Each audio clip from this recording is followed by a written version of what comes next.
So, Seth, thank you for joining us on this podcast. Thank you for reaching out.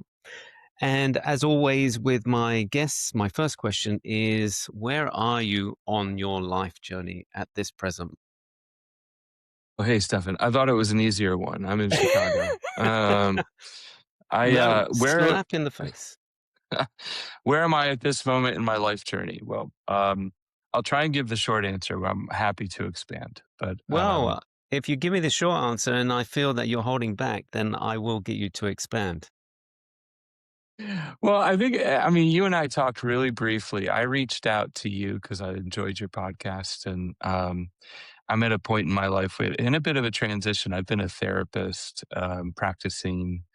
Uh, I owned a group practice for about 20 years, and my identity was really kind of wrapped up my whole career in being a therapist, working with people with trauma, working with couples quite a bit.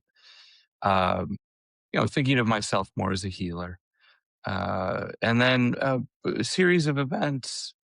Some really difficult ones in the last couple of years. The practice is kind of behind me, and to some degree, the role of therapist is shifting into.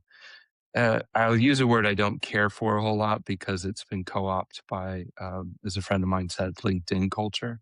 But a coach in the sense that the people that are showing up, I would say, are coming from a more of a baseline of doing pretty well relative to somebody who's in crisis or um, struggling with symptoms of depression or anxiety, coming to a therapist. These are folks that uh, are attracted to certain work I do, and they're really wanting to expand, mostly personally in either their consciousness or relationship wise, in their ability to connect and um, derive more fulfillment out of their primary relationship. So you find me at a point where I've gotten engaged recently. I'm Congratulations. launching, thank you. I'm launching my oldest daughter from high school. And, I'm in the midst of a career shift into something that really seems to light me up and play to strengths. So dig in wherever you'd like to if you feel I'm holding back. Wow. Well, there's so much there. There's so much there that Mhm. no, I'm going to come back to it, but I'm not going to go straight in. So let's go back then. Let's go back, because it looked like you had everything sussed. 20 years ago, you set up a therapist practice. And what were you doing before that, before you set up your practice? Well, I like how you said it. It looked like you have everything sussed. I mean, that's the first half of life, right? And then you hit 40 and what has been sussed is no longer. So, what I did before that, so I grew up on the East Coast of the United States, outside of Philadelphia. I, uh, born and raised in, an evangelical Christian home. That was an important part of my identity. Even went to a Christian college here in Chicago. Um, but I'll tell you that as far as like career, psychology was a really straight shot. I went into college determined to really be a therapist. And um, Why? uh, Why? What was it about oh, well, psychology? if you knew my mother, it would be a lot easier. We could. No, I mean she's lovely, but I find most therapists have some sort of attachment history in their family of being a caretaker. And so these skills, the tracking of other people, the attunement to the subtle shifts or movements in folks.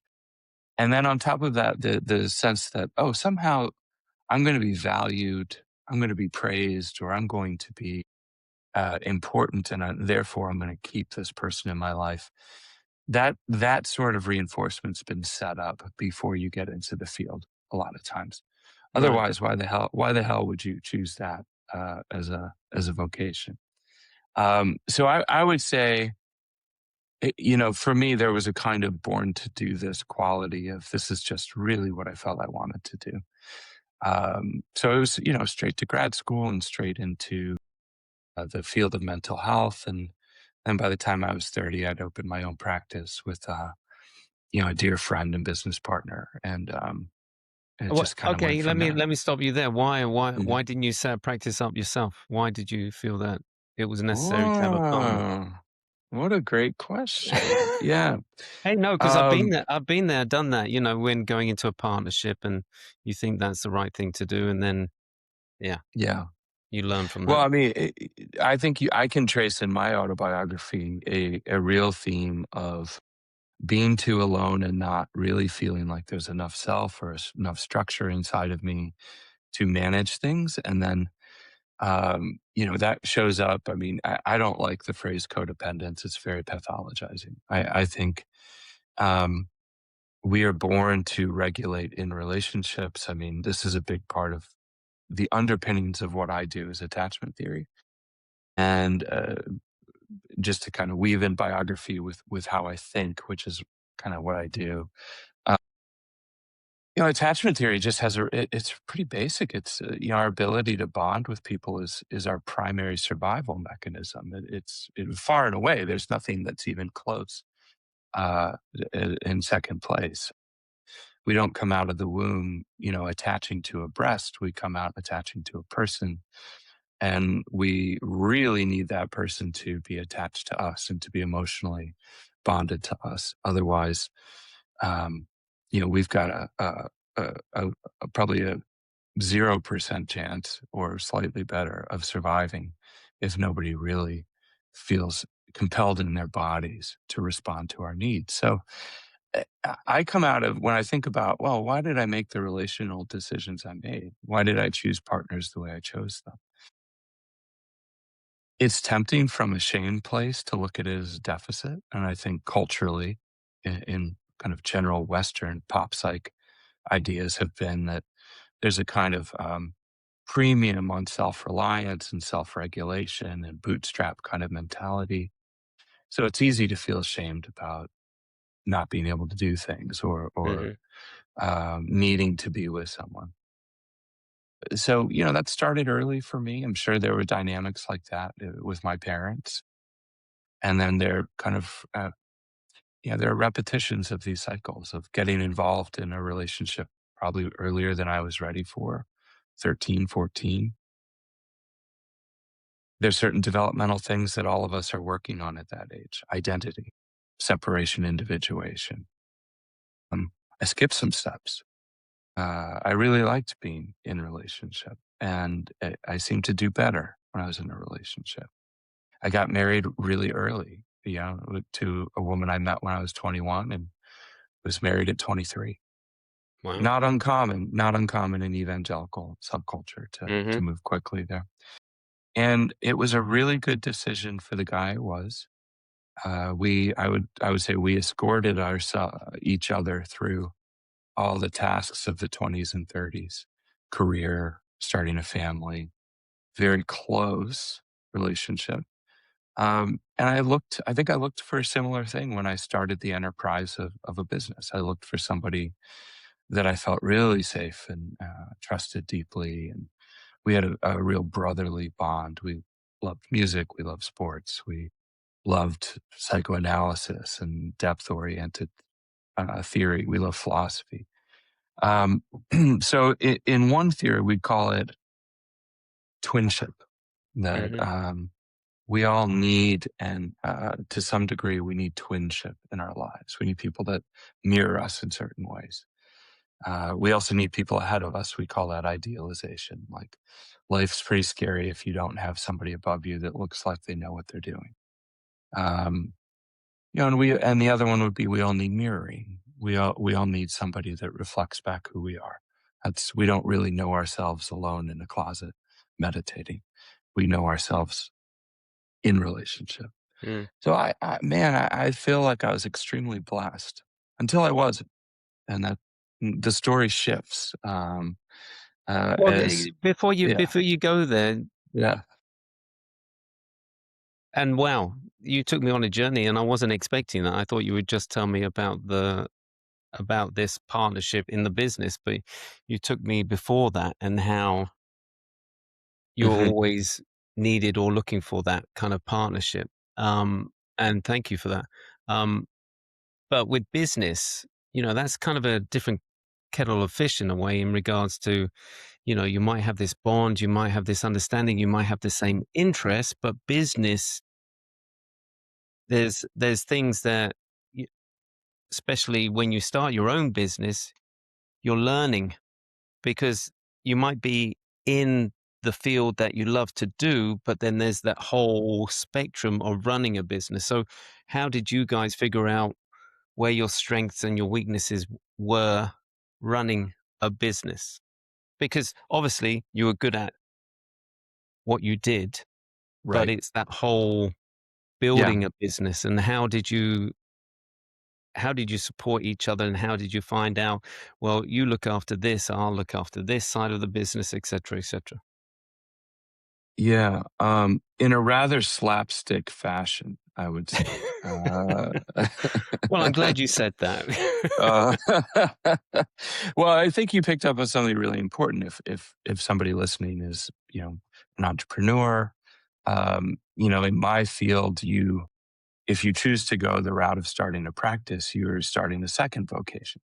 And Mm, your initial vocation is to be a therapist, which is, we call it a practice. You yeah. you have a practice, um, and in this case, it takes on two meanings. I practice the art and the discipline of psychotherapy, but then I'm creating a practice of business, of running a structure, I'm going to think of it as a container. I'm going to grow a container that is supporting this other practice that I'm doing and potentially multiplying myself, by bringing it at our height. We probably had 15 other clinicians that were working for us. And, um, it's nice to have an existentially congruent goal in your business where we value this work. This is our real identity over here. And we want to provide even more of this to a community. But when it comes to X's and O's of running the business, I, we're therapists. We're not, it's like sort of, uh, we're not engineers, we're working out of different parts of our brain. So I think you're Mm, picking up on, like, yeah, we were challenged there, and we were challenged all the way through. yeah. That It really did feel kind of slapstick, and what was really fun about that is neither of us were alone in all the mistakes we made, and there's an attachment tenet is that when you feel secure, as meaning somebody's there and they're gonna see me and respond to me if I'm under stress. And in this case, it's a adult attachment. It's Hmm. lateral. It goes both ways versus parent child. And I'm gonna be there for him. We're gonna navigate it together. And I think that covered over a multitude of sins. From a business standpoint, we weren't the most organized, and our roles shifted over time, and he ended up more in the X's and O's, let me manage the finances thing, and I ended up more in the HR, let me manage the people and the culture. And those roles suited us. The story takes a dark twist, but we don't have to get there yet. Okay. Yeah. No, the other question is, knowing what it's hmm like to run a business, how did you balance work and life, family life? Especially if you're running you're a therapist, and then you're running a business, and then you've got the extra responsibility of having a family. Did you start a family while you're building the business as well? Correct. If we opened the business when I was 30, our first child arrived when I was 32. So it was all. And the same with my partner. His second daughter was born literally the day we opened the business. Wow. So that we were, uh, yeah, everything was shifting rapidly into a new developmental phase. That's right. So yeah, the work-life balance question, I mean, I'll Mhm. answer, quite honestly, is just, how do we do that? Poorly. Mm. But I don't look back critical of my younger self. I think that would be like, hey, you had to walk through a storm and I'm mad that I got wet. like somehow I should have played that better. And it's like, yeah, I like no, that. I like that. yeah, Absolutely. Yeah. yeah, yeah. It's like, no, this it's hard. Sacrifices are made. People I love, are impacted by those sacrifices, and the balancing of that. To me, I think, boy, that was just a real time tension. And I think part of the learning for me all through, and even to this day, is, to be a grown up is not to resolve tension, but to live in it. Uh, I, a Jung, who Carl Jung's kind of a hero of mine. I'm summarizing, but he said something to this effect. In adulthood, we need to stay in tension between two things until a third thing emerges, which is a statement of faith, Yeah. and not easy to do. And I think where I look back and have regrets, it's where I couldn't really handle the tension of opposites and staying there, and had to resolve that in ways that kind of like a seesaw kind of goes this way and that way. And I'm getting conceptual. Hmm. Yeah, I mean, anything landing for you? Anything you want to double Well, click on no, there? what's popping in my mind, and I'm sure listeners and viewers will be thinking, but you're a therapist. Surely you've got it all sorted out. So surely you can handle everything. And by the way, you're in a business partnership, and surely you're doing the easiest side of the business if you're dealing with HR and people, because Mm, that's your job. that- Well, that's a good pickup, right? That fit me really naturally, and you are foreshadowing one of the ways in which the business failed, which is my partner was asked to do some things that were not as congruent with his gifts. Yeah. Yeah, yeah, yeah. So as far as the idealization of therapists as having it all together, um, you're right, very common. And I said about idealization, like we need to keep people on pedestals, and therapists of all people culturally, we need them on a pedestal. Why Mm. else would we go? We Yeah. wouldn't go to them. Yeah. And so, um, the personal life of a therapist is often shielded from their clients for good reason.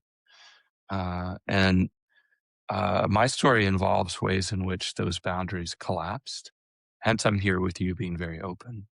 Yeah. No, thank you. And I think that the juicy part of the story is that, in training as a therapist, your boundaries are considered exceptionally important, not just for you, but primarily for your client, so that, you don't get in the way so much. And you stay focused on a disciplined process that is researched and outcome based, and you're not just flying by the seat of your pants and doing self disclosure all the time. Yeah.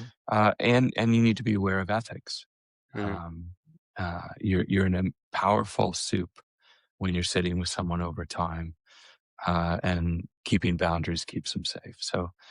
Um, so yeah, I think what I'd say to your audience is, um, good therapists, you can usually tell if they're good because you feel safe, they're really attuned, and they have pretty good boundaries. They're not Mm. gonna slip into just giving you advice or telling you stories from their life or things like that. But the reality is that we're very human.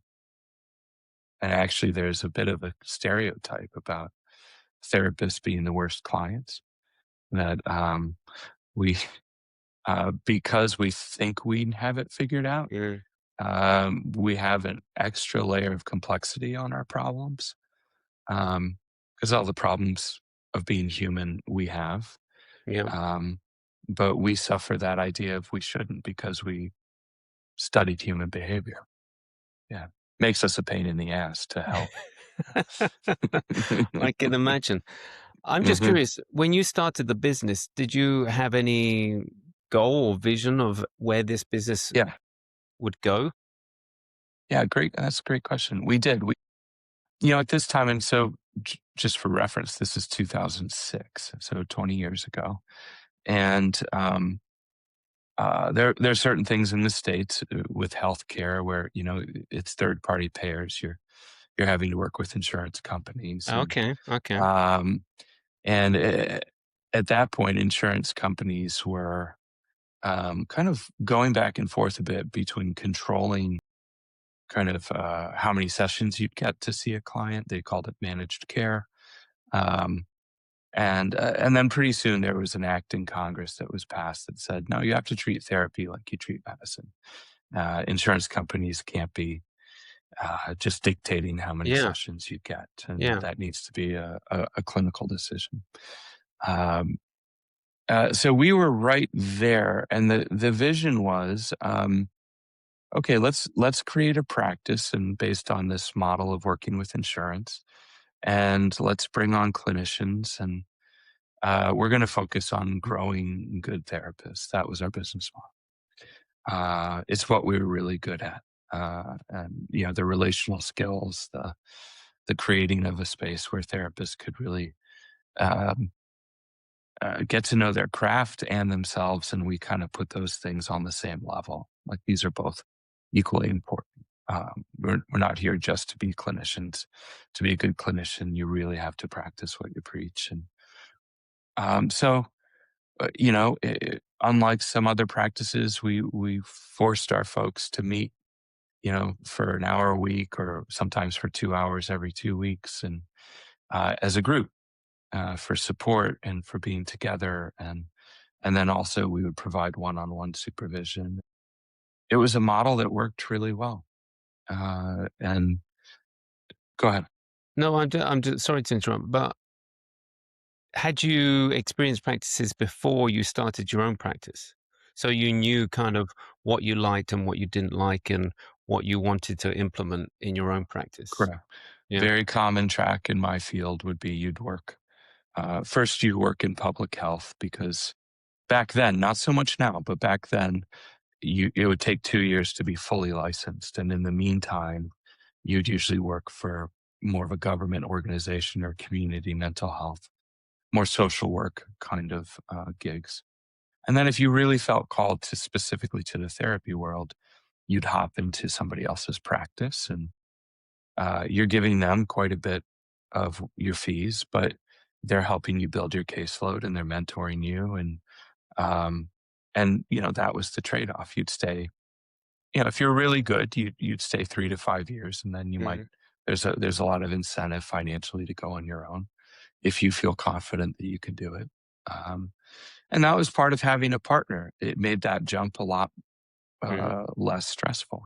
I doubt I would have done it as soon as I did if I didn't have somebody jumping with me. Yeah. Um, yeah. So yes, in terms of how did we think about the business, 100% of it was informed by what we had experienced in our respective home practices, and most of what we had experienced was really good, and we just took that with us. And then there were some things we wanted to do slightly differently. And was the idea just to have this practice until you retired? Was there any end game, any end goal Yeah. to focus on, or Well, was it just, "Look, let's just keep doing it until we get tired so of it all?" again, the two tracks, the two lives professionally. One of I'm probably going to be a therapist until I die Yeah. or retire. The other would be the running of that business, and I think the aspiration was that the business would eventually, more or less run itself, and there'd be passive income, and we could build like anybody's starting a business. You want to scale to a point where you don't have to work so much, or you can focus more on what you want to focus on. And the thing that was kind of frustrating for us is we learned, I don't know that mental health's unique here, but there are certain constraints. There's a general like eat what you kill thing that you can't quite get around. And then what we learned over time is like because so from 2006 to present day, the insurance companies in the US increased their rates um, from, let's say, $108 to $130 over 20 years. So there's a hard cap on that, Right. and the cost of living definitely exceeded um, the reimbursement. And there's because that margin's getting lower and lower over time, it's harder and harder for therapists to stay, Okay. because they're getting paid 50, maybe 60% of that rate. Wow. So a career that has a significant amount of investment to get into it ends up, having a ceiling that was difficult for a lot of people. Mm. Um, and what that did is, and I hope this is interesting to you. I mean, I don't know how it would apply to every business. Um, what that did is it created an incentive to hire really younger people right out of college, who then, had a much, they needed more time and hence we could have a longer runway. But that decreases the quality of the product. Yeah. Yeah. And then COVID, and Ah. something happened Yeah. that we could not have anticipated. If I could tell you kind of an anecdote, it's pretty funny. So January of 2020, this is 1 month, maybe 6 weeks before Yes. everything shuts down. Yeah. Yeah. Um, there's literally a dumpster fire in our office building that fries the power. Uh, there's no heat in the building. It smells like garbage. Wow. And not one of us out of 15 people thought, "Oh, I'll do Zoom sessions." Okay. Yeah. It didn't occur to anybody that that was an option. Did some phone sessions, but a lot we ran extension cords and generators and space heaters, and Just people so actually people could come in. Yeah. people came in, it's 50 degrees and it stinks, and people are still coming in, um, and then 1 month later, a field shifts entirely to virtual, right? And I cannot explain how shocking that was. I forecasted that our field might end, and actually, it was the highest consumption of psychotherapy ever, I can of imagine. course, Yes. Yeah. right? Yeah. And we were busier than ever, uh, and the field never reset. So now, uh, therapists could, if they wanted to, they don't have the overhead of an office. Mm-hmm. They don't really need all that structure. You can just have a computer, and if you can attract clients, it's a different world. So these are tensions of just changes in the market that we tried to navigate, and we did navigate. Um, but yeah, it Navigate. got harder and harder to have a profitable practice. Well, I can imagine because Yeah, now everyone's going online, and your business was traditionally foot through footfall through the door. So right, correct. now everyone's going online, and everyone can see that they can find a therapist. They don't have to walk. They can literally click and That's you got they're it. there. The can What's lost, and there's something lost in not being in person for sure. Like I would say, I put a number on it. It's 20% not as great.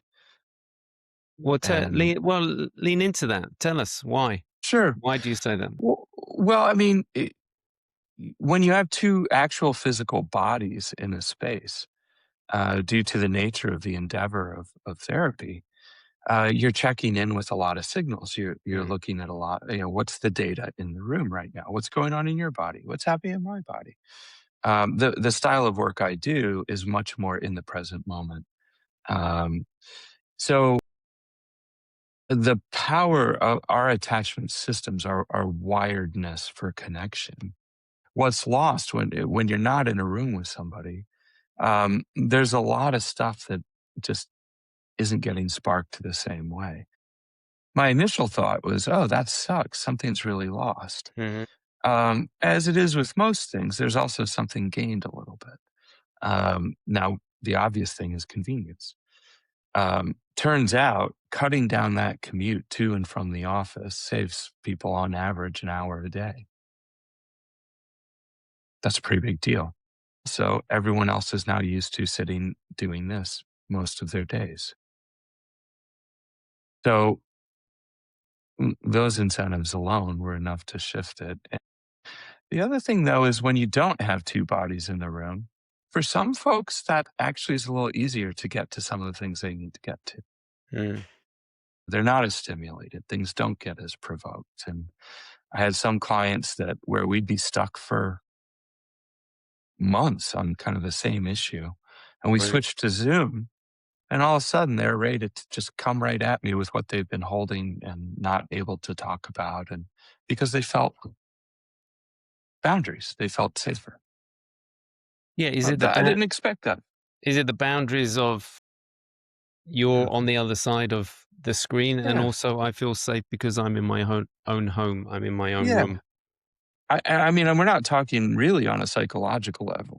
We're talking on a primitive Yeah. body level that if you have another human body in your space and you have a trauma background, that certain things are online. If you're in your own space, there are walls around you and this person can't touch you or get to you. Yeah, that's really different. Mm. Um, and so for some folks, it was good. It really worked for them. You know, I would say the harder part is I work a lot with couples, and I really couples in the room is just a lot better than couples over Zoom. Yeah. Yeah. Th- Yeah, yeah. Well, So imagine this. So let's say you're having troubles in your marriage, right? And you have three choices. You can come into my office hmm and you could sit on a couch together and Zoom in, or you can call in from work and she can call in from work and you can do your couple session that way. You know how many people elect for the third? Quite a few. Quite a few. what, the work one? Yeah. Yeah. And I there you have it, right? Here's a couple that's struggling to connect, and now they have the choice um, to try and work on their connection from literally miles away from each other. Versus, I'm gonna come there, and we're gonna have to face what comes up in our bodies. Um, what's nice as a therapist when you work with couples is there's so much action. Nobody's I can imagine. hiding. Yeah. Everything's you know when your partner's in the room, you can't hide, and all the problems you're struggling with are on display almost immediately. Um, but as a if my role is to make the container safe and to hold people and to, hey, you're going to feel a lot, but I'm here with you and we're going to help you talk from that emotion in a way that's unambiguous and your partner gets it. And then they can respond to you well versus, you know, you really love them and you really need them, but you criticize them and that's your way of reaching for them. Okay. Mm. So it would be like, hey, I'm going to train you on, you know, how to do a backflip, but I'm going to do it over Zoom versus I'm Yeah. going to be there with you in person. Mm. Um, that part's harder. Yeah. Does that make sense? Oh, no, absolutely. No, when you first mentioned couples, I thought, yeah, I can understand why couples would want to do it from afar because if you're in Right. the room with the partner that you're struggling to be with, immediately you're going to feel tense depending on the Exactly. relationship. But for That's right. It's you, uncomfortable. Right. absolutely, but for you, that's Mm. perfect because now you see it, you feel it, and without them saying a word. But when they're coming online, then they're in then they're in their safety space, and Exactly. you're not getting the right signals from them because It's, it's just yeah, you got it. You got yeah. it. What's nice with couples that I really like, if it's just me with another client, um, and at this point, I do something called IFS, internal family systems, which is people might know it as parts work, where you close your eyes, you go inside, you actually literally talk with different parts of you, Mhm. and they call it internal family therapy because it's kind of what it is. I was trained as a family therapist initially, and if I had a group of people in a room, you know, I'd listen to them, I'd make sure I heard them, but then I might ask them to step back so I can hear someone else. And like a consultant going into a business, and you get the leadership team around the table. Somebody's got to run that meeting Yeah. and make sure it doesn't devolve into chaos. And that's a lot of what a therapist does when they're doing parts work. Mhm. Um, uh, if there's energy that comes up in the system, uh, and it's enacted between you and me, that's a lot for me to have to attend to. If you're a couple, all the energy is between the two of you. I don't have Yeah. to No. feel so much, and Yeah. that's just easier for me to then do that same stuff. Um, so anyway, I mean, I don't know if this is kind of far afield, but No, uh, no, I'm fascinated. yeah, I was just curious. Alright, so you're going through COVID. You right, No one ever saw this coming, and then you're living it, and then you're seeing a shift in the way people are showing up, et cetera, et cetera. So what was going on between you and your partner during, and how did you handle it personally? Because that's where I was running a film production company, mm, and I was at the peak of my success just before COVID, and then COVID comes along, and I always kind of, um, the imagery that I have is that I climbed the mountain and I reached the peak of that mountain, and then COVID came along like a gust of wind, and it right, literally took me right. off the mountain, and I was back on the ground, and I didn't know where I was, what could I do? Because there was no way that I wanted to climb that mountain again. So I was lost. I was in that deep dark hole of depression. Yeah, And yep, during COVID, where you, you're struggling with your own emotions, and then you're struggling with your family's emotion. You're trying to keep the business afloat, and everyone's trying to hang on, and then they're letting go because the business isn't generating enough revenue, et cetera, et cetera. So there's no, and then there's people around you going, "It's all right, Stefan, you can get back up there." And it's just like, I don't want to go back up. They think they're doing the right thing, and they think they're saying the right thing, but they weren't. How was it for you? oh my god. Well, first off, thanks for sharing that, because it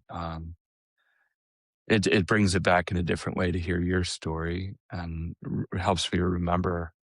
The other thing I'd add to your story is, and the windstorm was the entire world had the same Yeah, windstorm. yeah. It wasn't your doing. So That's the right, thing.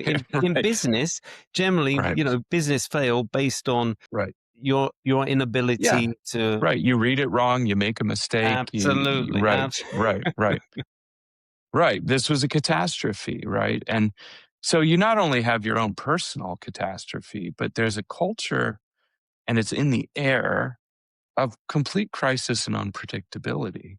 And so, I call it living in first gear, where, okay, you can try to go faster, yeah, but this is really rocky terrain, and then you're going to get hurt if you do. So you're just driving in first gear, head down, one day at a time, getting comfortable not knowing a lot of stuff. I mean, mm, human beings are primarily organized around predictive processing. yeah, Most of us, all of us are scanning for danger, and coming up with strategies and solutions all day long, every day, even while we sleep.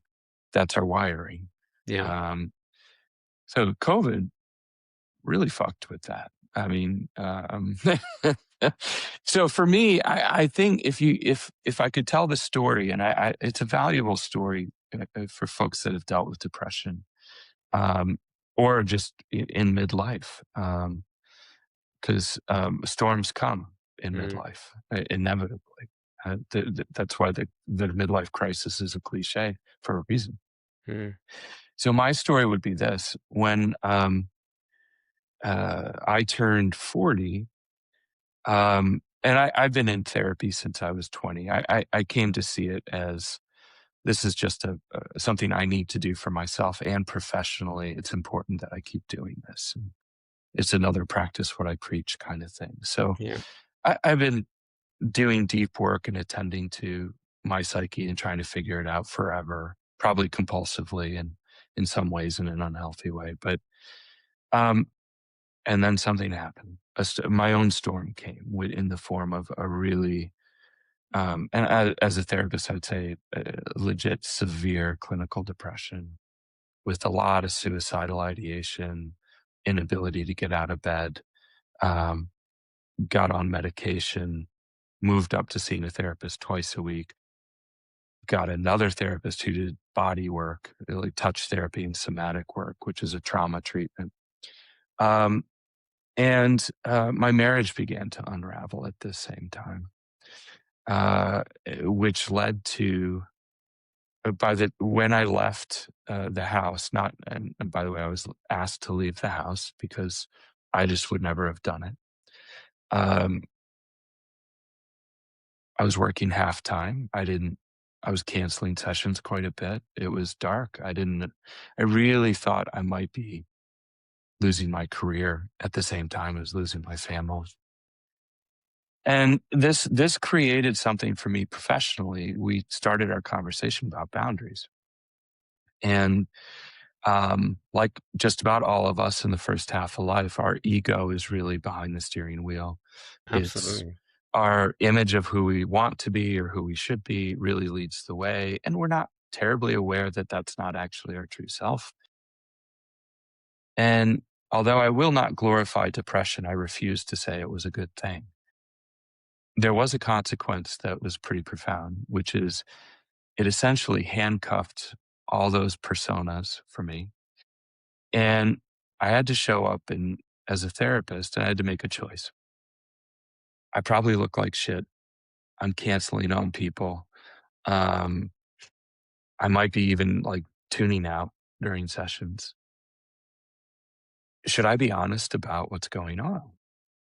Should I tell my clients that I'm depressed? And in a depressed place, it's like, oh, you want to be the dentist with bad teeth? Good luck. Like that's not going to go great. And I'll tell you what happened. I get emotional still. There were some clients I had to terminate with who, were long-term trauma clients where I just couldn't handle it. It was too much for me, and I wasn't a good choice anymore for them. That was really sad and difficult. However, they understood, and in some ways, it was helpful Mm. that I modeled a kind of honesty and vulnerability and treating mental health appropriately that validated, like, yeah, this is real and um, crippling and dangerous and life threatening. And um, so, in a sense, it was good for them. The thing, go even further, is clients that stayed with me, I expected just about all of them to leave, of course. None of them left. The thing I did not see coming is a lot of them started getting better. And so, my paradigm of what made me a successful therapist was how good I was at listening and reflecting and being insightful and being good at the craft of therapy. And what this revealed was actually that was not the thing that was making therapy work. That what was making therapy work was actually presence. It was authenticity that was a much more powerful driver for folks. Um, that changed everything about how I practiced. Now, I want to give a cautionary tale if that, like I said earlier, if your therapist is doing a lot of like wanton self disclosure and it feels uncomfortable for you, that's Mhm. probably not good. Mm. Um, but there was something about that being allowed to be in the room, that my humanity was allowed to be in fact, it was in the room. What I had to do was just let it be there and get comfortable with it. And it didn't change my ability to do good therapy, although it did impact sometimes my brain was foggy and Mhm. sometimes I wasn't at my best. But the weird part was like if I just named that, um, most people were like, me too. And I get that. Yeah. And if, you know, and I would say, As long as you're okay with it, I want to keep staying here and listening. And I'll just be honest if I miss something. And And I think there's some folks that might have been really hard because they grew up taking care of a sick parent. Now they have a sick therapist. Not great. What did we do? We talked about that. Mm. Yeah, we talked about that. Um, and I don't recall, there could have been a case where that meant we had to stop, but for the most part, we didn't. It just became grist for the mill.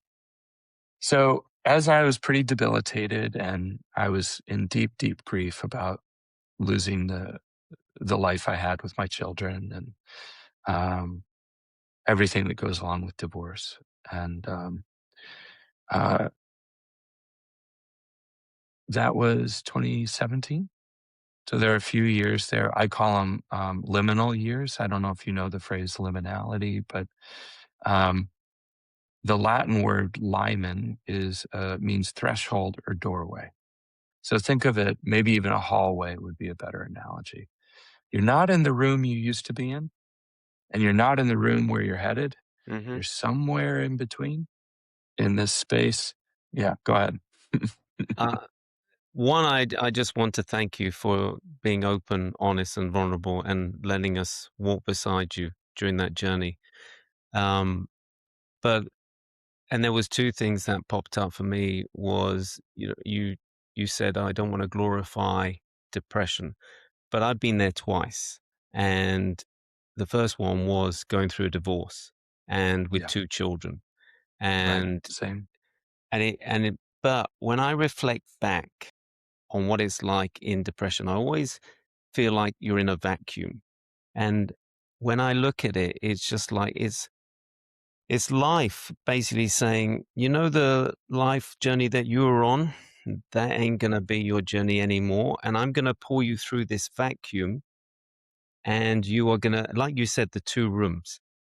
You're in that hallway, the vacuum, and I'm gonna if you do some inner work, if you will get to the other side. And that's how I see. I don't know if I'm right because I haven't really explored depression deeply, but I'm just going by my experience. Then I wonder, is that why some people can't get out? Because they're just stuck in their minds and they don't realize that they need to do that inner work. Because on both occasions, so the first one was going through divorce, losing my two boys, separating from my two Same boys. thing.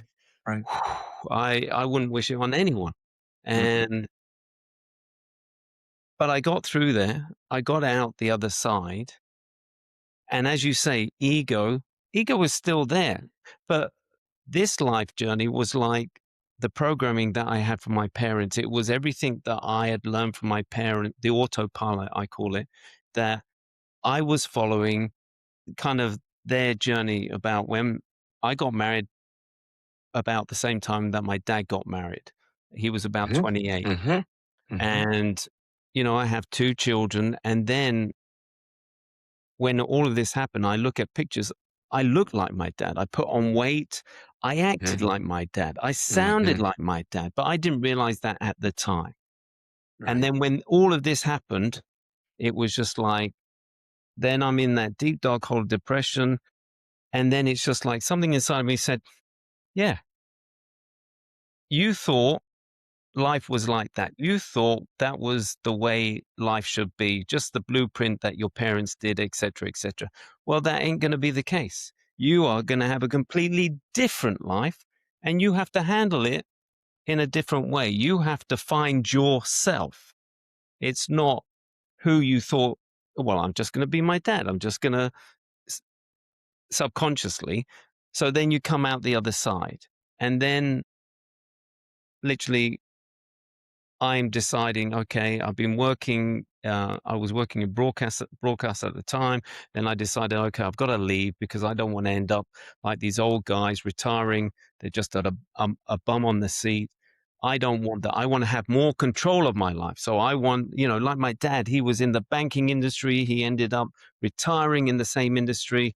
I don't want that. I want to have my own skills. So I trained to be a holistic masseur just so I could go Mm. anywhere around the world just to practice.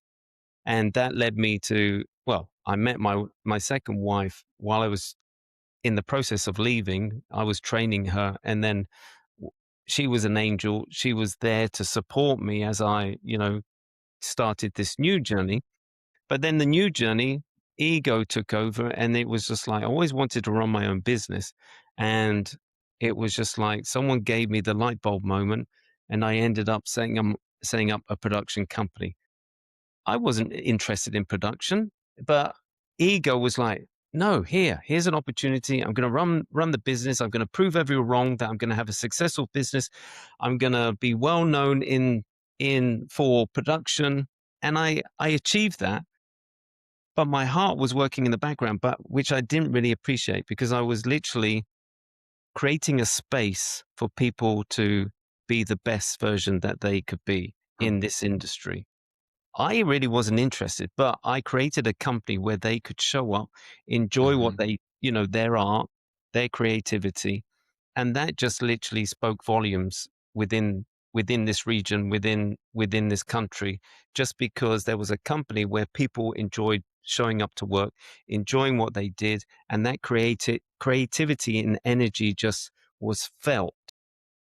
So when COVID comes along, and then I found myself again in deep dark hole of depression because literally my ego had been, yeah, this is we're on the road to success, etc., etc. mhm, mm, Then it was nowhere to be found when I was in depression. So then again, I had to lean into this, and then something spoke to me and basically said, you know what, Stefan, you've always been there to help people be the best version that you can be. And I even started to do little videos because I would have interns come in and say, I need your advice, and it was just like, really?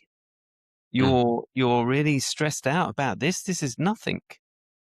So something inside me said, look, learn the tools to help people on their wherever they are on their life journey, and go and learn life coaching because in I had helped life coaches literally promote themselves, whether it was marketing, whether it was running their own podcast. So it was a natural thing. I'd always been on the sidelines, looking in, but really, I'd experienced it a couple of times. I went, life coaching, what is that all about? You want me to have all the answers? No, I thought you were there to give me all the answers. And I did it. And what was amazing was that's what I needed. It wasn't about helping others, it was helping me. It was like something inside of me had basically said, look, you need to help yourself, and life coaching will help you first before you can help anyone else. And I was doing an online course. They were used to doing it in person because they loved that energy. You really got something from that, and this was the first time that they were doing an online course.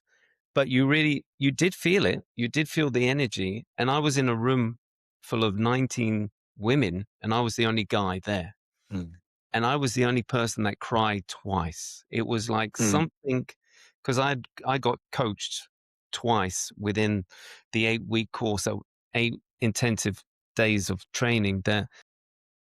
It was just something that just got mm, released, and it was like, I need this. I'm not where mm, before I would be ashamed, I would be embarrassed that this guy is crying, but it was just like something inside me knew that no, you need to let this out. You've been holding on to something, and you need to let it go.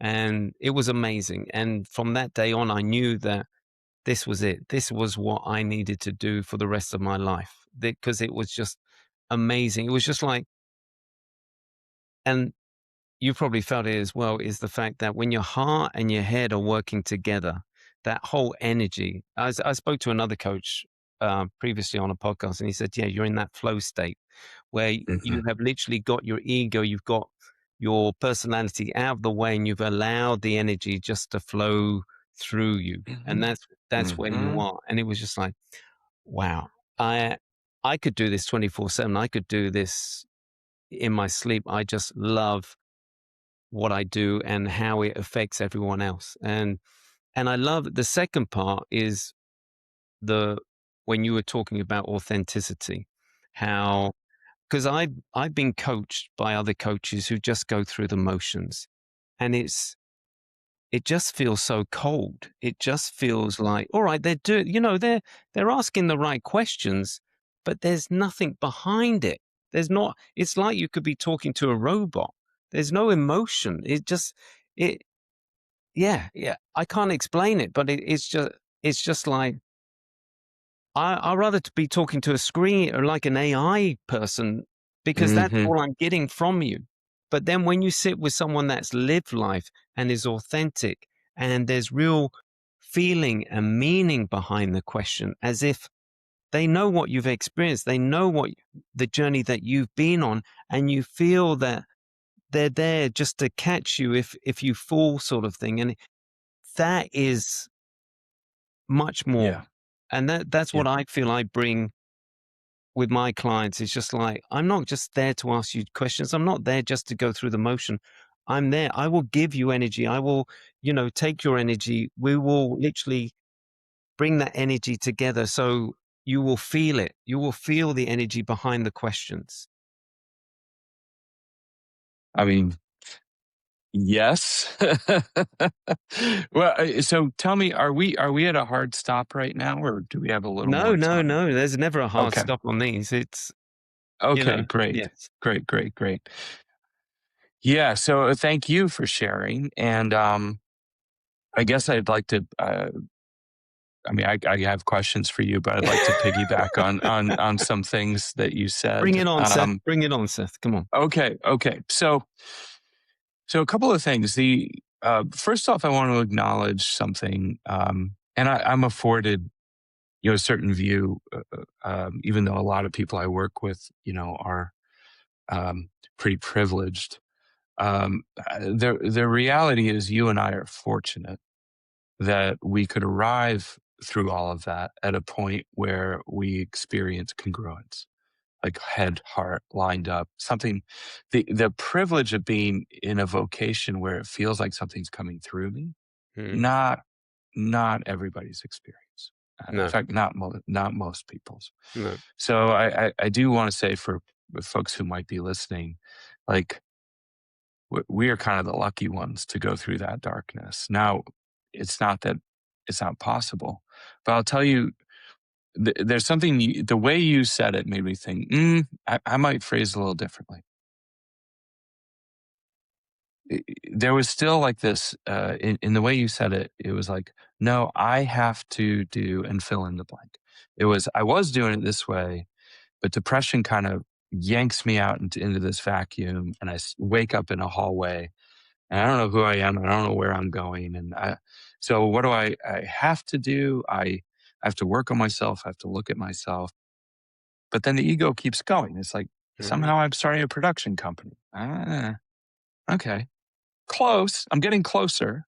But, there's still something at work that, I'm eventually going to suffer, because of it. And I go through round two. And Yeah. I, Yeah. I have three rounds in my story. Wow. Okay. And I think that's kind of how it goes. Like, the Mm. ego doesn't, it's very tenacious. Yeah. It is not going to go down without a fight. Probably 10 years of fights.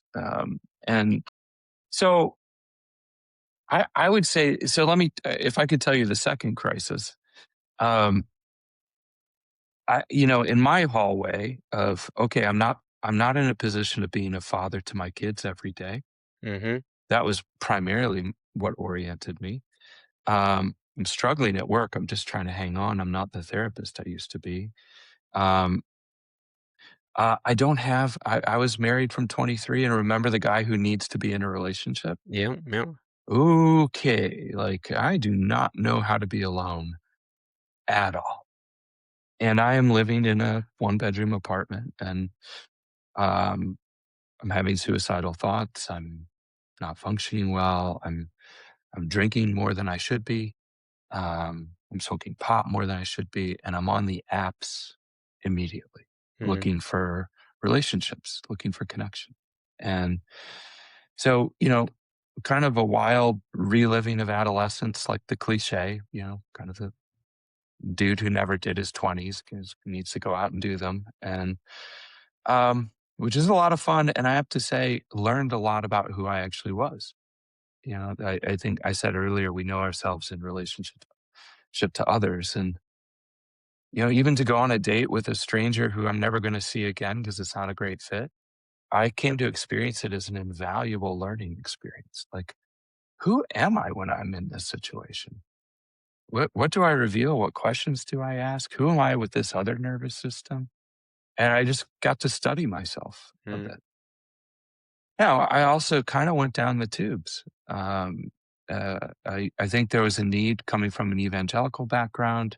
Sexuality is really stigmatized. It's bad. You have to keep that over there, which I never was very good at. And so it's like, all right, how do I live with all that integrated? And again, slapstick comedy. It's messy. Um, COVID hits. Guy that can't be alone. Now the world's ending, and it's intense. So I'll skip some stuff in there, but what happens is in, I would say 22, no, 21. Yeah, fall of 21.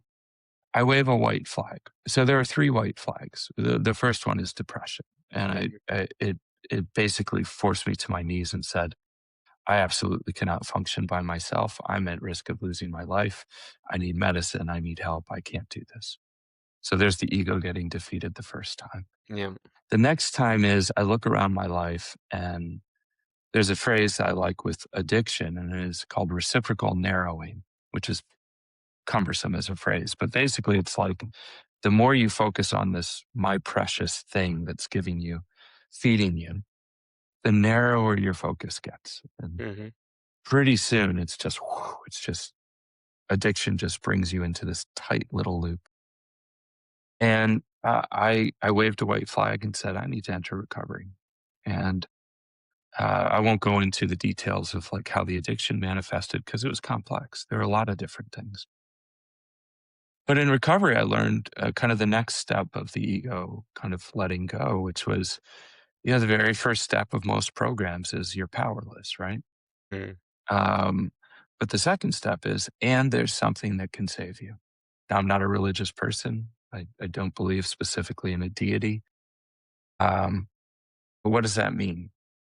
Um, Basically, what it means is whatever parts of me are continuing to think I can be self-reliant and do this have to confront that they have limits. mm, When I said earlier about walking in the rain, being pissed I'm getting wet, yeah, it was basically learning over and over and over again. Rain makes you wet. yeah, You you can't change that. Um, and in this case, it's like you do need human relationships. You do need people. And you do need help. You can't change all this stuff on your own, but you need to choose people carefully, and you need to mhm, be in a place that's safe and supportive and works. And for me, that was a program. And so I started working a program and got sober, and my life changed very, very quickly. So, what I would add to that is there was a spiritual component that developed in my life that I had resisted for 20 years, coming out of a church environment where spirituality was a vehicle for a lot of toxic stuff. yeah, Um, I came back into contact with the potential, even just the potential, that there's energy moving around the world that's trustworthy. Um, and even if that's just coming through a friend, or like you had the experience of being coached and opening yourself to someone else's influence, yeah, that's a higher power. That's a power be it bigger than you. yeah, Just that. Um, So that shift was invaluable. And 6 months after I started that, I met who is the person who's now my fiance. And I did not meet her by seeking her out on the apps. It was a funny story. Like, did not expect it to happen, but suddenly there it was. And that's the thing I would kind of want to share with people as a bit of like a testimony. Yeah, I grew up in church, and people would get up and share how they came to Jesus, and they'd give their testimony. And I thought someday maybe I'll have one of those. And I was like, careful what you wish for, you know? yeah, Um, but mine would be like waving those white flags and surrendering was the first step. The second step was throwing myself into the arms of uh, systems, people, groups. ideologies that could hold me, support me, and that I could begin to practice trust. Mm. I don't call it faith. I call it trust, basic trust. And as basic trust came back online, shit just started to happen differently. Um, and that's what they say in any recovery program. Before you're halfway through, you'll be amazed. And I was. The next thing that happens is that partner I told you about, uh, one of his clients who happened to be a friend of mine came to me in 2024 and said, I need to tell you something. Um, and they'd been having a sexual relationship while he was treating her, which is abusive, unethical, and costs you your license, and in his case, your career and your family. Mm. The person that I had trusted the most, my need for relationship and twinship and brotherhood and connection was so much that they created blind spots for me. And that's a repeating narrative. Same in my Yeah. marriage. Um, that ends up basically not in the loss of the practice, but in very close to the loss of the practice, and me essentially saying, I can't, white flag, I can't be the business owner anymore. I Yeah. can't do it. I need to let it go. And so an 18-year-old practice that had been a successful business, I handed off to um, a friend and colleague and said, I want to make this as smooth as possible for the people who work here, for the clients we serve. And that became the goal, but it was living in first gear again for about a year. And I emerged from that in 25, no longer a business owner and trying to figure out, okay, am I a therapist still? Do I want to be? Um, I'm on my own. I don't have a partner for the first time. And uh, I do some podcasts and suddenly different people start showing up. Mm. A guy named John Vervaeke is a philosophy, cognitive science professor. We talk about attachment and how it affects the meaning crisis that we're all in. And we talk about IFS and suddenly these people are calling and the work's changing. They're not calling because they're traumatized. They're calling because they really want to learn this stuff. Yeah. And and then I start consulting with a coaching group called the Conscious Leadership Group, um, and teaching IFS this parts work to them. And now these clients are showing up that are just really spiritually ambitious. That they had come to this group because they don't just want to be better at their job. They want to expand. Mm. Mm. And so I don't like the term coaching. Like I said earlier, it doesn't really feel like it fits me. Yeah. I'm a therapist for 25 years, but I'm starting whatever I want to call it. Different people or folks are showing up, and it's becoming more congruent with who I ultimately am. And that experience of something comes through me, and it comes through me like really cleanly. Like I'm not wrestling with what's coming through. Um, and I just turned 50, and it's like, all right, I'm so fucking glad the 40s are over. Uh, and if what's to come is this, I can live this way. I can have enough trust that whatever's going to happen, which I don't know, that I'm just going to keep showing up like this, and hopefully, it works. But if it rains, it rains, and um, I don't have a choice anymore, Steph. And I think you might feel this way too. Like you're just going to show up as you. And then what happens after that happens. But Yeah. that first part's not really negotiable anymore. And that in many ways is like, that's it. That's um, the journey to self, I suppose. That's beautiful. It's like looking in a mirror, hearing Yeah. your story. I feel the same way. I feel the Yeah. same way. And it makes me think about those three needs we have of twinship, mirroring, and idealization. And it's like, yeah, you and I right now are experiencing twinship, and we're experiencing a kind of mirroring because of that. Yeah. And it affirms and validates a sense of who we are in a way that's actually accurate, that aligns with reality, not our false self. And like you can feel it. I can feel it. Like it feels like self gets stronger. Like it feels more solid. Whatever that container is that we call self, that in my world holds 100 different parts of us that are all having their experiences. But self is that structure that like gets stronger through these experiences. If we're fortunate, it gets stronger and we can just hold more and be okay with all these different forces, all the different weather inside of us and around us.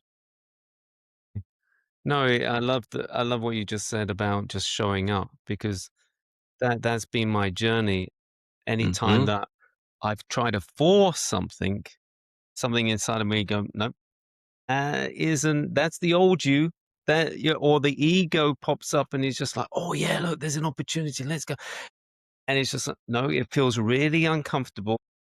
Let's come back. Let's come back to what feels natural. I love what you just said because what you're saying is the compass changed, true north changed. Absolutely. I think of it as like, ooh, somehow you reversed the flow of the river. The natural movement was towards persona and ego, and it felt uncomfortable to move away from it. Yeah. Now, somehow it's flipped. Yeah. Uh, if I start going back that direction, it feels well, for me. It's like, all right, I'm appropriately scared of going there because I Yeah. know what happens. Yeah. Like whether it's something in me or something outside of me, it's going to punish that movement. Absolutely. And, and not in a punitive way, just like No. uh, you want to keep hanging out in the rain, you're just going to keep getting wet. Like it's just, I promise it'll just be that. Yeah. So No, yeah, and this is how this podcast arrived because before I was yeah. just showing up doing my TikTok lives and I was just showing up an hour a day and it was just like it was an amazing feeling. It was amazing just to hear people's stories and help people. But then something inside me went, look, you're doing very well here, but it's not just about the numbers. Although at the beginning my ego was Of like, course. oh, look at the Oh, numbers. we love numbers. We Oh, love love, no, numbers. Yeah. absolutely. Let's keep on showing. Uh-huh. Let's even do more hours, and let's, yeah. And it's just in the end, it was just like my wife was on the side going, numbers doesn't bring in money. You know, those numbers mean nothing. And I'm here supporting you on this journey. And when are you gonna bring in your share of, money? So then I had to step away from the lives and really focus on getting my certification because I had trained as a coach, but I hadn't fulfilled doing the certification. So then I went, okay, right, let's get my certification. Then I can work with businesses, etc. So when I got my certification, then I came back to the TikTok platform. But then I was in a different frame of mind. Like, look, I'm just here for an hour. I just show up, and then what I can do is use it as a platform for marketing my services. Use whatever content and then put it on social media platforms. But then about 3 months ago, I thought, well, look, my YouTube channel isn't really gaining much traction. Why don't I just make it an archive of my TikTok live? So that's what I did. 3 months ago, I just put it as an archive. Every day I would put the repeat of my TikTok live. And what happens? Suddenly, people are reaching out, like yourself and agencies, saying, oh, we would love to be on your show. I haven't got a show. But Hmm. then well, why not? Because I had done podcasts before, but I thought, I didn't wanna go there because I knew ego was a little bit in control back then, Hmm. and I didn't want him showing up again, but I thought, "No, this seems natural. This seems just as an extension of what I'm already doing." But now I'm able to talk to fellow professionals or people that have lived life that can share their wisdom of their journeys of what they've been through, and surely that can help my audience, so why not? So that's why Well, uh, yeah. Go but ahead. Finish your thought, no, but please. that's why I don't do those big introductions because I'm just looking at it as if you called in and we're we're just talking to each other from where you're standing now and understanding your journey, not about, hey, ego wants to glorify your title, your label, and all the successes you had, because that isn't what I do on my normal life. So why am I going to do anything different on this podcast? So, and it's been an amazing journey, and it's, incredible conversations just like this one. Yeah, for those that wouldn't know this, I mean, when I reached out to Stefan, and my goal actually very similar to yours. I don't have a book I'm promoting. I my caseload is full. I'm okay. Yeah. But I was like, eh, actually, just going on and talking has been really nice, and it's been really good for me, whether it results in business or not. And I liked that about you. I could sense your authenticity. And sure enough, when you said, "Yeah, let's talk," we talked for like 3 minutes, and you were like, I just want to see if you're an authentic person, and then I don't want to know anymore because we're just going to do this." I was like, "Oh, this is perfect. That's great. That's exactly right." And I think what I would add to, and this is where I feel like trust and maybe faith comes in. Again, not faith in a deity per se, but that showing up congruent without a focus on the outcome tends to create good outcomes. But if you focus on the outcome, No, no, right, no. right. So it's a lesson learned just over and over and over. And I mean, I don't know, it just occurs to me now, but maybe what we call wisdom is in some ways the orientation to a process that you're just going to repeat and you're going to trust it. Mm, Um, that whatever the value is, whether it's authenticity or honesty or loyalty, it's just like, I know this is good, right, and that it's safe and it works, and I'm going to just repeat it. And, it's not easy to live that way. And I think there's some privilege in being able to live that way.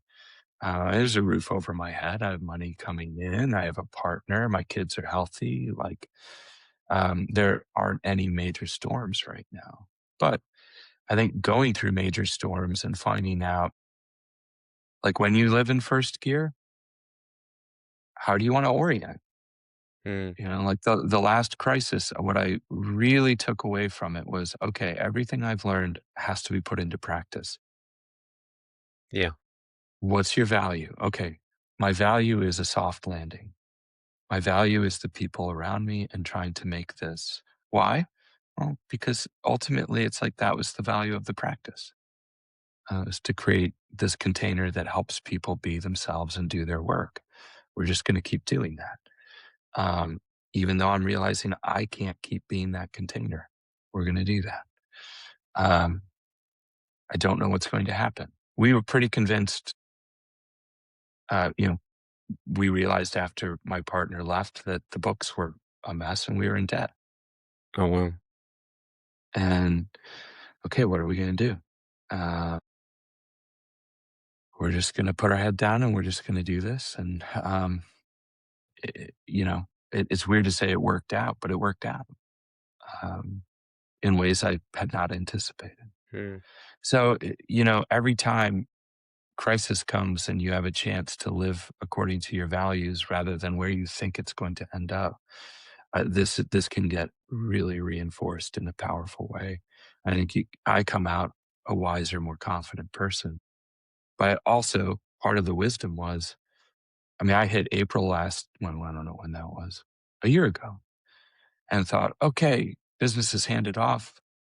I could finally think about what I'm going to do next. All right, I got to get a plan and I'm going to get the website up and I'm going to figure out, okay, if I'm going to be a therapist, what I'm going to be, I'm going to launch this, empire, do this for me. And my body was like, "No, actually, you're going to sleep for 4 months. Like you're not, it's just not going to happen." yeah. And around August, September, it was like, okay, slowly coming back online. Certain projects fell into place I didn't even expect. Mm, What I thought I was going to run a group, like a forum for coaches who want to learn IFS, and I'm going to market it. And, I put it up on the website and don't get a single bite.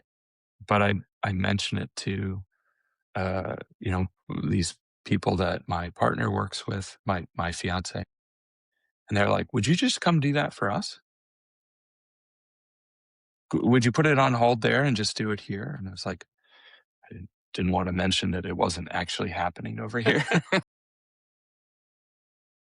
but and I did, and it's like suddenly I'm in a very different place than I expected, and that makes me think, all right, it's kind of exciting to see what comes next. But if I get locked into what I think it's going to be, I'm going to get lost, I think. Absolutely. No, and that just reminds me of my experience on this journey is the fact about 2 years ago, I said to my partner and my mum, Hmm. I'm half Swedish, so we were holidaying in a summer house in Sweden for a couple of weeks, and I said, "Look, this is my goal and dream of this new journey." And they laughed at me because it was so out there, and where I was starting from, it was just like, "Seriously? You've just" I was like you. I had literally had to close my company, and I was in debt, etcetera, etcetera, and it was very messy. And there I am on this holiday saying, "You know what? With what I'm doing now, this is the vision, this is the goal of where I'm going." They were like, "Yeah, right. That's never gonna happen." But it was and then, as you say, when I tried to force it, nothing ever happened. It felt like it was a real struggle, and then I realized that if I just step back and just keep on showing up, things seem to be moving, you felt a difference, and it was just like Mm, but it's so against what you're brought up to believe that you've got to, put in the work, you've got to do 24/7, especially when, I ran a business. I set up a business where it was all about making noise. It was showing up. It was, mm, showing that you're the best, et cetera, et cetera. And I thought that was what I needed to do with this new career, this new journey. But it seemed to no.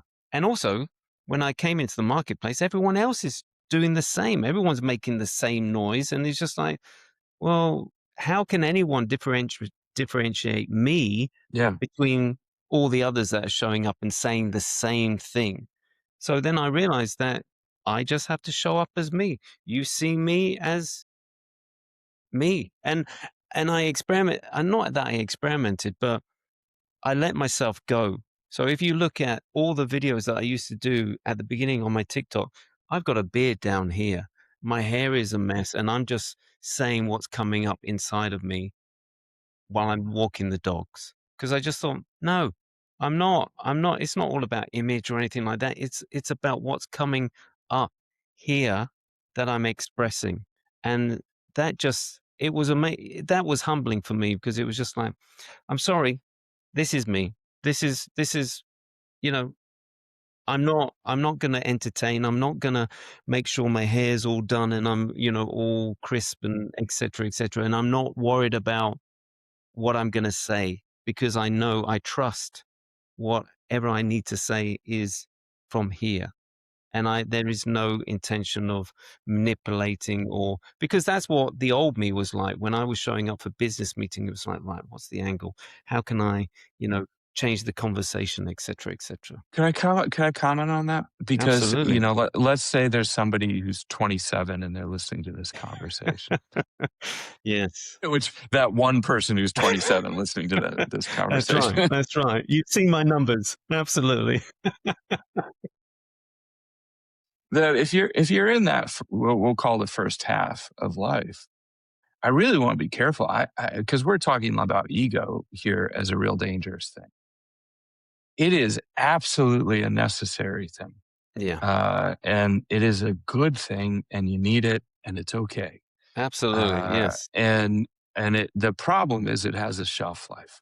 Yeah. And if you take anything from this conversation, it's just to be aware that as you get signals that something's not clicking, that, that's something to pay attention to sooner than later. And then to go not be alone with that. And that to me, that's the basic move. It's like, okay, what's happening?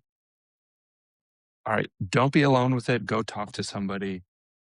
and stuff probably works out. Um, Hold it, don't address it, uh, it's coming for you. Yeah.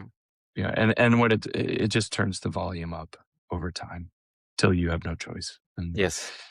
um, I would one other thing I would say is humility. You mentioned humility. Mhm. You know, the idea of like, I'm going to wear the beard. There'll be no pretense. And it's like, yeah, okay, the pendulum swung the other way.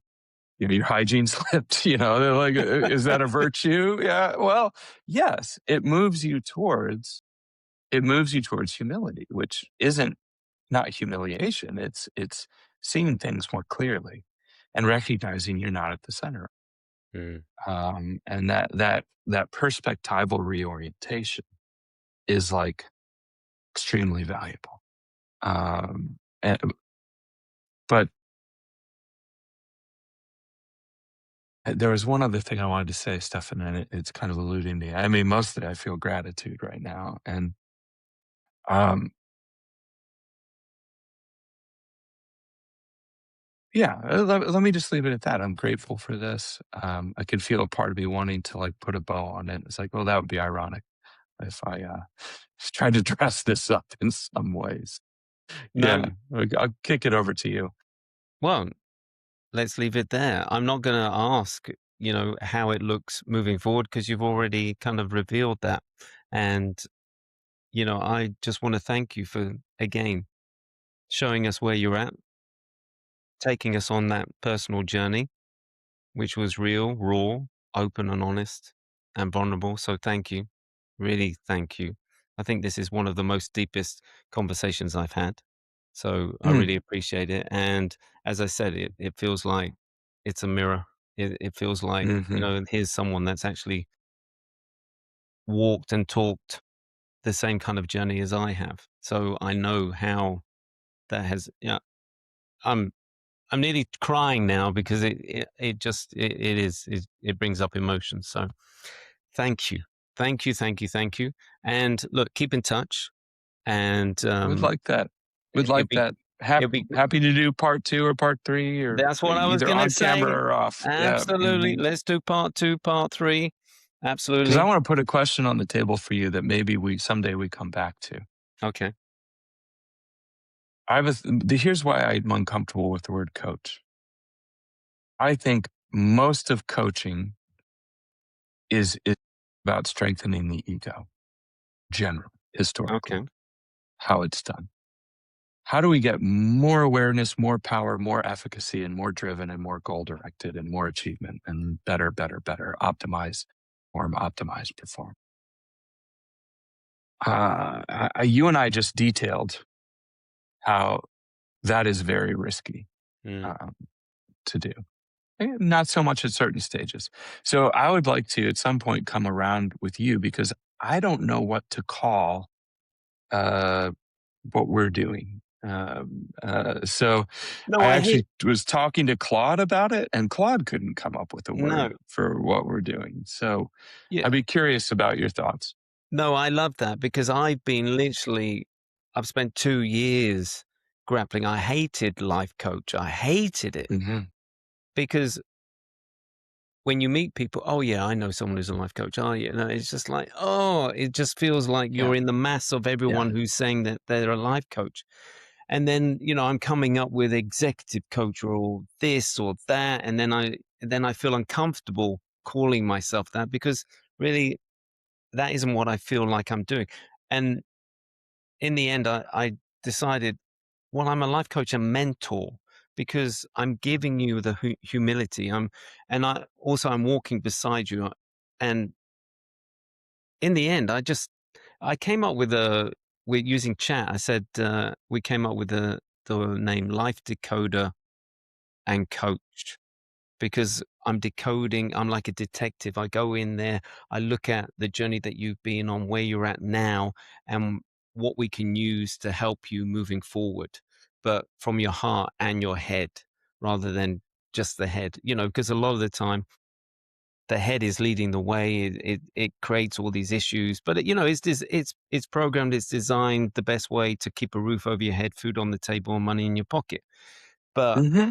that can, and I have this image of this head with this little legs and this lifeless body being pulled behind, and it gets to a point where either you're at burnout or it just is trying to grab shiny objects because it's run out of options or etc etc. So in the end, I Well, let's just come thought, back.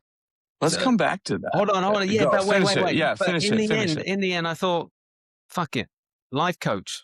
That's what. Whatever. Look, but in the end, it's just for people to, they know it's about life and you're a coach. So rather than come up with these fancy names and then like, what is that?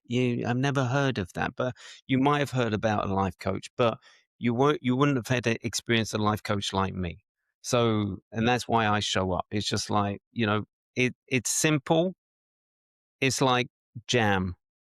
It could be any kind of jam, but you know that it's sweet and it tastes nice, but you might be surprised with the flavor, et cetera, et cetera. So I just thought, I'm not playing this game anymore. It's like when people say, "Oh, find your niche, find your niche." All right, most of my clients at that time were women. So what am I? A coach for women? That's my niche. They're high executive women. Do I say that, or is it just because they are attracted to the energy that I'm giving as a man? So, but do I really focus on that? No, I'm sorry. I'm just here to help you on that journey of yours. I feel like you just spoke to my ego a little bit, and it was really lovely. That it's wrestling with the special word that's going to really get it, and it's like, boy, yeah, I really like the jam thing. It's like, you know, people. How do you know you like this flavor of jam till you try it? I mean, okay, like, Absolutely. yeah, Well, right, that just came up. right. I've never used that description before, but Excellent, it just came up, excellent. and that's what Came I do. through. It came through. It came through, and Yeah. that's what I do. Mhm. It just comes out. So yeah. Well, thank you. Hey, Thank you. no, thank you. Let's finish now because I've got to go off to a meeting. But thank you, Seth. Thank you, thank you, thank you, thank you, thank you for being you. Thank you for your Mm. journey. Thank you for everything that you've experienced and where you are now and what you're giving people and helping people. And from one heart to another. Thank you, Um, you are welcome. Thank you. Seth. How can and I how can people find you? How if people Yeah, want to reach out, it's very simple. let's play the business side of things. How can people find you, Seth? The website is my name, so it's pretty easy. It's just sethallison.net, and you can contact me through there. Great. Well, Yeah. thank you, my man, and thank you for everyone that has got to the end of this. This is the longest I've done a podcast so far, but I hope you have enjoyed the journey that we've been on, and we look forward to seeing you next week. Thank you very much.